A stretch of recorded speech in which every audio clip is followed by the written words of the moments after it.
ګرانو کتونکو نورو ویډیوګانو لپاره لاندې سره بټن باندې کلیک وکړئ، یعنی زما چینل در سره سبسکرایب کړئ او ورسره په ګنګړي باندې هم کلیک وکړئ ترڅو د نوي ویډیوګانو خبرتیا تاسو ته په اسانۍ سره درکړي.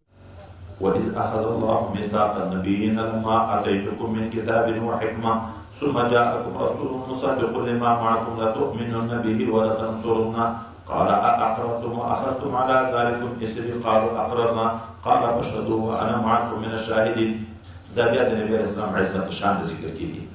هر نبی چې خدای پاک مبعوث کړی د دنیا ته بیا یې دا وعده تر اخیستې ده د ده نه او هم د ده په ژبه د ده د امتیانو نه.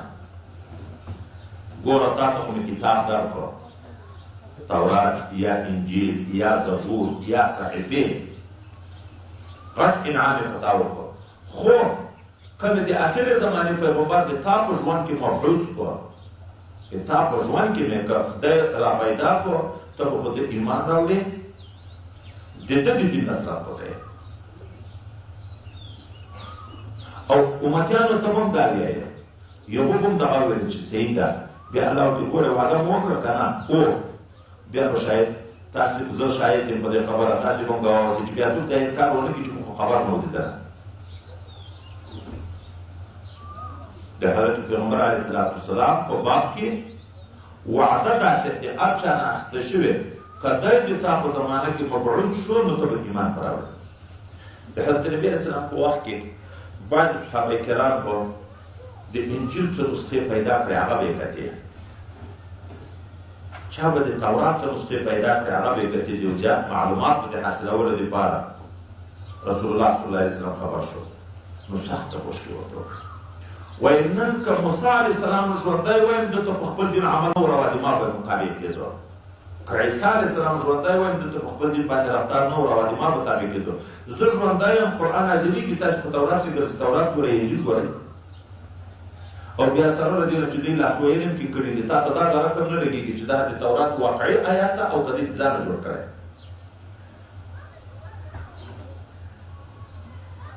دلته یو بلې خبرې ته هسې اشاره وکړو. د وخت علما موږ او تاسې په دا وخت کې دا نورو شیانو مطالعې لري. د پردیو خلکو کتابونه ګوري، دی په دغه نیت ګوري چې معلومات وکړي ځان ته، نو بیا به موږ د دې تردید کوو. خو ډېر داسې پېښه شوې چې د بل کتاب ګوري، دلایل یې ګوري، هغه فرد ورکې ور واورېده، ګټه شو که تاوان. حضرت مجدد صاحب ته د ده یوه خلیفه یو کتاب ورولېږه چې د موږ په علاقه کې یو عالم کتاب لیکلی، ته ته وګوره دا څنګه ده. هغه مکتوبات شریف کې د جواب کې ورته لیکلي دي، وایي هغه کتاب دوه ځایه ما وکوت، د اهل سنت و جماعت د عقیدې خلاف ځایونه مې پکې ولده، نو د داسې کتاب نور کتل ما مناسب ونه بلل، ځکه دا د عمر ضایع کېدن ده. نو لهذا مې وکړل. ضرورت څه ده؟ ضرورت څه ده؟ یو لیلا ته څوک راغی، ورته ویې چې نن خو یاره پلانکي بزرګ، پلانکي ولي د دنیا سخت غیبت وکړه، دا دنیا څومره بېکاره شی ده. ده ورته ویلې د دنیا سره مینه ده. هغه ویل نه، داسې سخت الفاظ یې پکې وویله، محبت خو نه ده، داسې سخت الفاظ یې پکې وویله چې څه یې کوې. ده ورته ویل که مینه یې نه وای، دا دنیا په دغه هم نه ارزي چې دومره ډېر غیبت یې کوي. دغه په دنیا کې غږېده وایي د الله او د رسول خبرې ده. ګورې عجبه خبره ده. د خلکو په تردید کې وخت تېروه، مطالعه کوه، معلومات کوه، فایده به شي وي، خو خپله عقیده خلکو ته بیان کړه. دا نن سبا اکثره زموږ ملګرو ته خو زه بار بار وایم، د خپل شاګردان چې هلته راسره فارغې کېږي، د خپلې عقیدې خدمت کوه، د بل چا د مخالفت اعلانونه مه کوه. چې په جلسه کې د چا نوم واخیست حسد پیدا کېږي که نه، چې حسد جوړ شو، تا نن د ده تردید وکړو، سبا به هغه د تا تردید کوي. بیا دا تعصب و عصبیت و قومیت و دغه حسد دغه ځای ته سړی رسوي چې حق عدل انصاف ورکېږي. بیا بیا به نو په خپل خبر کلکېږي وایي دغه مناظرې کوونکي اکثره خپل مستحب د فرض مقام ته ورسوي، د بل مکروه حرامو ته ورسوي. بل په مکروه مقابله چې لګیا وي دستي پې ته وګوره داسې کوي، ته وګوره داسې کوي، او خپل په مستحب کې مستحب به داسې تعقیب کې کوي چې فرضو ته بې رسوي. افراط و تفریط ته که نه څه ضرورت ده؟ مقابلې ته څه ضرورت ده؟ د خپلې عقیدې خدمت وکړه، خلکو سر خلاص کړي. دا چې د بل تردید کوي چې پلانکی داسې ده پلانکی داسې ده، طبعا هغه به یو څو ملګري لري بیا یې دا خبرې ته غوږ نه ږدي. څه ضرورت ده؟ خو د اهل سنت والجماعت عقیده د امام صاحب مذهب کومه طریقه حقیقت شی چې وي د شریعت په خپل کلي کې هغه بیان کړه، یا خلکو به سر خلاص شي. دی ته د تا تردید کې دی تردید مکه، خلک خپله په دا پوهېږي چې ګوره د ده د طرف نه حسد نشته، هغه بار بار ځان پروګراموي، خپله به خلک د هغو ملګرتیا پرېږدي د تا به الله د حق ملګری ده. حسد ته څه ضرورت ده؟ مقابلې ته څه ضرورت ده؟ عمر برباد شي، یعنې عمر برباد شي، اصل د دین خدمت پاتې شي. او چې بې حسد دی د خپل دین خدمت کوو چې څومره وس خدای درکړی د خپلې عقیدې مطالعه وکړه. دا زه هسې د نصیحت په شکل دا ملګرتي وی. اوس موږ زه دا روزانه د تفسیر سره د ترجمې سره دا اوس مخکې اویا مخه اتیا مخه تر نوي مخ پورې مطالعه کوم الحمدلله په ماسپښین کې. دا چې زه اوس نیمه کم نیمه بل چې شته ورکړم مطالعې ته، دا وخت نیم کم نیم بل مطالعه زیادت معلومات کوم ځان ته، دا خپل اصلي خدمت کې د ما تقصیر راځي که نه راځي؟ خو چې ډېر د زړه کې حرص وي د یوه تفسیر په ځای دوه تفسیره وګوره، د دوه په ځای درې وګوره، هر تفسیر نوي نوي خوبایي نوي اسرار د قرآن ذکر کړي، کتاب په علم کې په معلومات کې به زیادت راځي. حضرت ابو هريره رضی الله عنه وی د نبی علیه السلام نه زیات روایت تر ما نه بل چا نه دی نقل کړي الا ما کان من عمرو بن عبد الله بن عمرو فإنه كان يكتب ولا أكتب. د لیکل کړه معنا کړه. اوس خو تقاضا خو د حدیث دا ده چې باید یو روایت تر ده ډېر وي، اما نقل د ده نه ډېر دی، د ده نه 5,300 روایت نقل دی، او د هغه نه تقریبا 800 روایت نقل دی. وجه څه ده؟ هغه ولې د هغه نه نقصان راغی چې لیکل هم ډېر کړي وو او روایت کم ته نقل شو. درې وجې ذکر کېږي، یوه کې درته ذکر کوم، یوه دا وه چې کله طایفو د علاقې مصر او د علاقې فتح شوې د اهل کتابو کتابونه یې پیدا کړه، یغه بیا په یغه مطالعه کې ډېر وخت تېروه. چې هغه مطالعه یې ډېره کړې نو کله به د تورات خبره کړه، کله به د انجیل خبره کړه، کله به د قرآن عظیم شان، طالبان اعتماد په ختم شو. موږ په ده ته غوږ نیولی، موږ به یې چې قرآن بیانېده به د تورات خبره ته کړي. ستا د اعتماد راغی طالبانو زیاتې زده کړه نه ته کړه، څه ضرورت ده؟ بهر تقدیر الله وی وإذ أخذ الله ميثاق النبيين یاد کړه هغه وخت چې واخیسته الله تعالی وعده محکمه د ټولو انبیاونه لما اتیتکم چې خامخا هغه شی چې درکړم زه تاسې ته من کتاب د کتاب نه و حکمت د حکمت نه ثم جاءکم رسول بیا تاسې ته راشي پیغمبر علیه السلام مصدق لما معکم چې تصدیق کوونکی د یو کتاب چې دا تاسې ته مې درکړی لتؤمنن به تاسې به خامخا ایمان راوړئ په هغه وروستني پیغمبر باندې ولتنصرنه او کومک به یې کوئ. قال بیا الله تعالی ورته اقررتم واخذتم على ذلكم اسري، آیا تاسو اقرار وکړو او په دغه ایمان او په نصرت وامخ تقبل مو کړه دا وعده ایمان؟ قالوا بل اقررنا، دوی ویل او موږ اقرار کړی په دې خبره. قال الله تعالی ورته فشهدوا شاهدان، اوسېږئ په خپل ځان باندې او په خپلو اتباعو باندې، وانا معکم من الشاهدین، زه هم له تاسو سره له جملې د شاهدانو نه یم په تاسې باندې. فمن تولى بعد ذلك، هر څوک چې بیرته وګرځېد وروسته له دغه ایمان او د نصرت د وعدې نه، فاولئک هم الفاسقون، دغه خلک د الله د حکم نه وتونکي دي.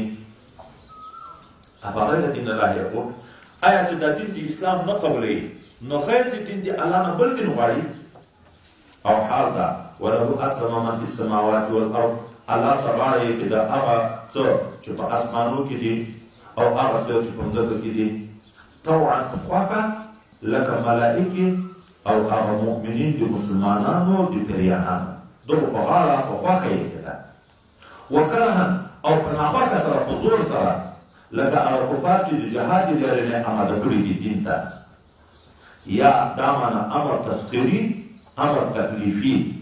تکلیفي امور اختیاري وي د ایمان په خپل خواته، تسخیري امور غیر اختیاري چې الله اسمان ته حکم وکړي چې پورته شرط کې ته حکم وکړي چې کوزه شه، دې اختیار شته په مقابل کې.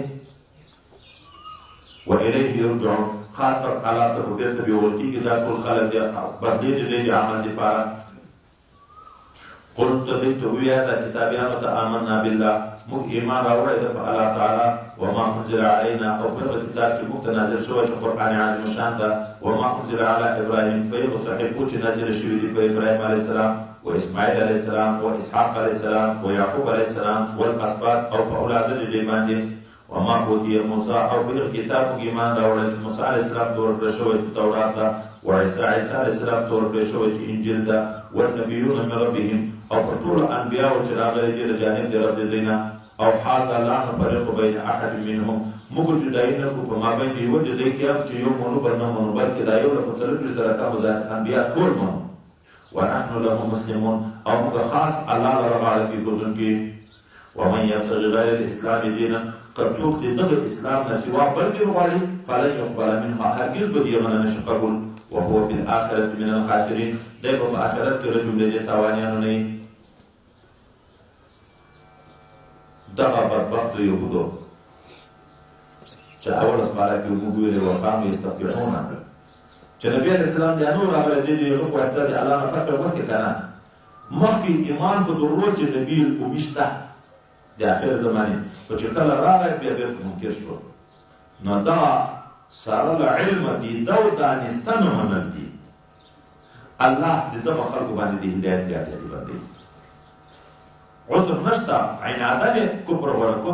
نو الله وی کیف یهدي الله قوما، الله به څنګه هدایت وکړي یو قوم ته کفرو چې کافران شوي بعد ایمانهم، پس د ایمان راوړلو د دوی نه. وشهدوا، او شاهدي یې ورکړي وي په دې خبره باندې چې ان الرسول حق، چې رسول الله صلی الله علیه وسلم حق ده.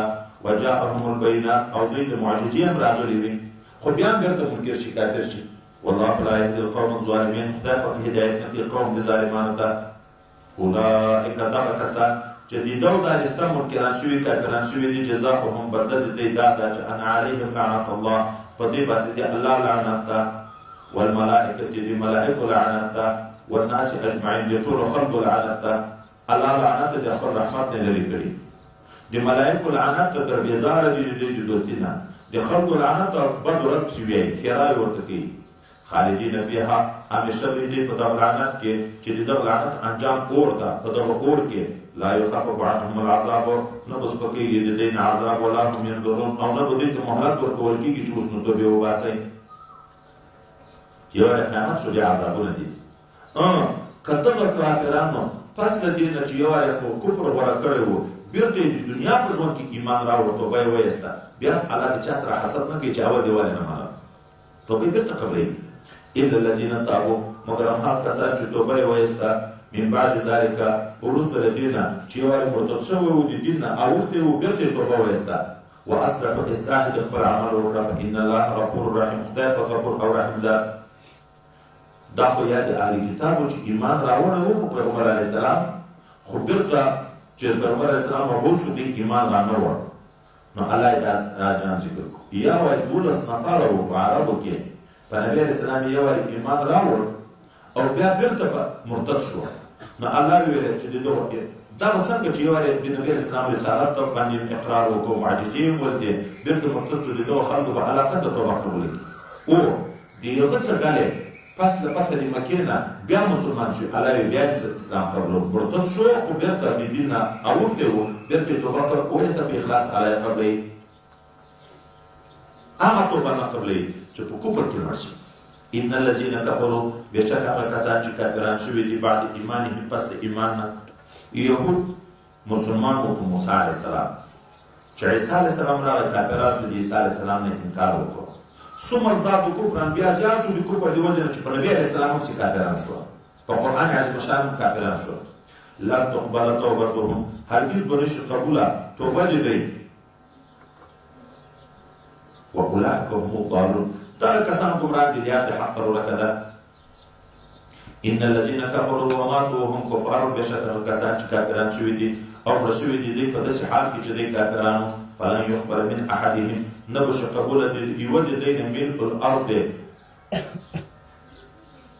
په اندازه د ډکوالي د مځکې باندې ذهبا سره زر که دا ټول مخ د مځکې د سرو زرو نه ډک شي او د ده کافر شي په قیامت کې دی وویل چې الله زه به دا ټول خیرات کړم د تا لپاره خو ته ما د عذاب نه خلاص کړه الله وایي دا نه قبلېږي ولو افتدا بي اگر که بالفرج که دی فدیه کړي کنې په قیامت کې خو چا څه شی نه وي حدیث مبارک کې راځي په قیامت کې الله تعالی یو کافر ته وایي که نن دا ټوله مځکه د سرو زرو نه ډکه د تا وای تا به د ځان د خلاصولو دپاره خیرات کړی و که نه وای هو الله ورته تر دغه ډېر اسانه شی ما د تا نه غوښتي و چې ته دا د پلار په ملا کې ویلیا هلته مې درنه غوښتي و خو تا نه کړ قبول ما درته ویل شرک مه کوه دا ټولې دنیا صدقه کول دا په نفس ډېر بوج ده که کلمه ویل د ټولې دنیا صدقه کول نن مسلمان د زکات نه ورکوي په نفس بوج ده د ټولې دنیا صدقه کول دا به څوک وکړي خو کلمه خو اسانه وه که نه ما درته ویلو چې ایمان راوړه که ایمان دې راوړی نن به خلاص وي اولئک لهم عذاب الیم دې دپاره عذاب دردناک ده وما لهم من ناصرین نه وي په دې